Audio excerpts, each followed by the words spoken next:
Of the 48 laws of power, the 21st law, play a sucker to catch a sucker, seem dumber than your mark,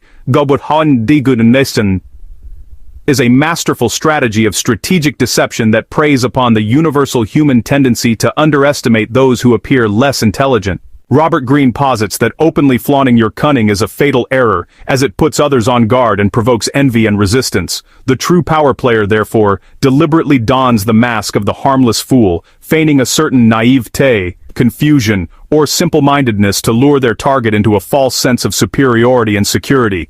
This calculated display of inferiority makes your mark feel intelligent and in control, causing them to let down their defenses, reveal their secrets, and confidently walk into the trap you have laid, all while believing the entire scheme is their own idea.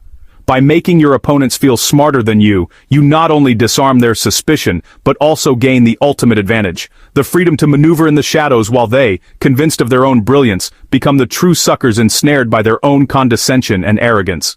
Here is the first law of the power. Play a sucker to catch a sucker, seem dumber than your mark. Written in Robert Greene's book, The 48 Laws of Power. No one likes feeling stupider than the next person. The trick, then, is to make your victims feel smart, and not just smart, but smarter than you are. Once convinced of this, the will never suspect that you may have ulterior motives. Observance of the law.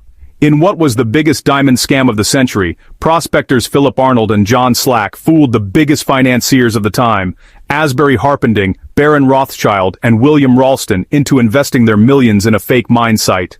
The two men played up their small-town, scruffy image, convincing the sophisticated tycoons that they would easily be bought out for their discovery of the mines. In the end, after the legal payoff was made to the two men, the investors realized the mine had been salted with uncut gems by Arnold and Slack. Since all the business had been legal, and experts had inspected the mines, there was no way to go after the two men. Wisdom in a nutshell. Intelligence is an important part of people's vanity. Subliminally reassure your opponent of his superiority. Playing naive lets you see opportunities to deceive others.